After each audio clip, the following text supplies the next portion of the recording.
We have about 3,000 petitions here collected around the borough. It's a reaction against the council's proposal to introduce new car parking charges based on CO2 emissions of cars. Now, I think that's wrong because you're punishing people for a decision they've already taken. I don't see any green value in sticking an extra charge on a car that you've already bought.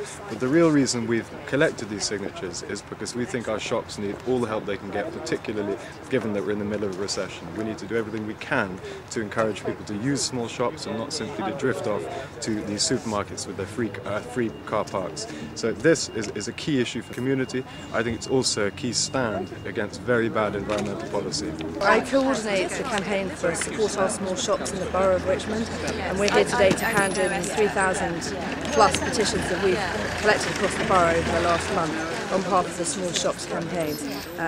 We're here supporting Zach and the campaign that he has organised and sort of But behind me are all the shopkeepers, part of the steering committee of our group, and we all believe very passionately that the council is not doing enough to support the small shops, particularly with regards to the cost of parking in the borough. We want to see free parking across the borough for a specific time limit to let people go about their day-to-day business and allow them to shop locally without the possibility of being penalised every time they turn the corner with aggressive parking wardens.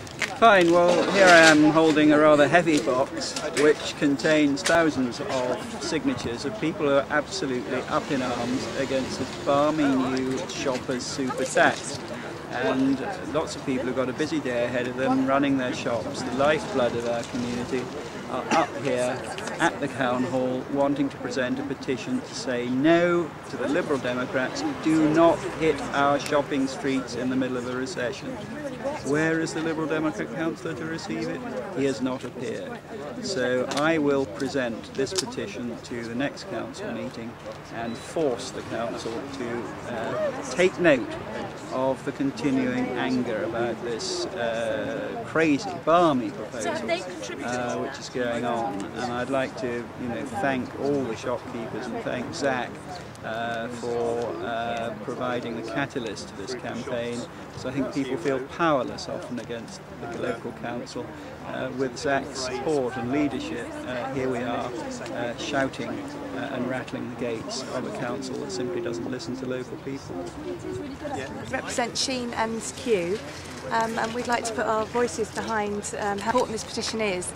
In a time where retail's really struggling and the high street needs a bit of support, to put on this ridiculous levy for people coming into our area is just making our jobs twice as hard. We're all specialist businesses that need people to come in from outside.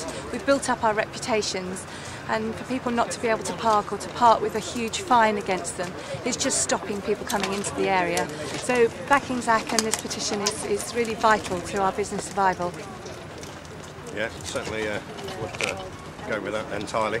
I've got a shop in Kew, 2 shops in fact, and we're just being hit with punitive charges for parking all the time, whether it's car parking permits, charges for parking, 5 minutes over and you're getting hit with a 50 quid fine. People are just going to out of town shopping centres, they're going to Sainsbury's up the road, they're going to Asda, they're going to anywhere but the small independent shops, which at this time, we're in the biggest economic problem since the 1930s. We need all the help we can get as independent shops. We haven't got the power that Tesco's and people have, so we need things like this petition to help us out.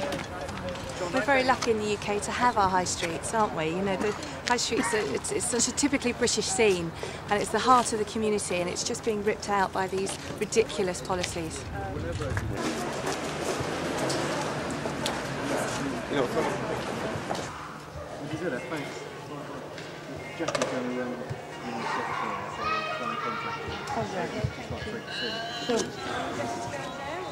It's entirely up to you. I mean, as I say, normally you'd go in over there and meeting here, but perhaps if you go here, signatures to respond to. I think we should hand it to you. I think it makes sense to do that. Okay, if you don't think that makes it too political, yes, no, I'm very happy to get this physically delivered to the officers concerned now. I will get it physically delivered to the officers concerned now. Disappears.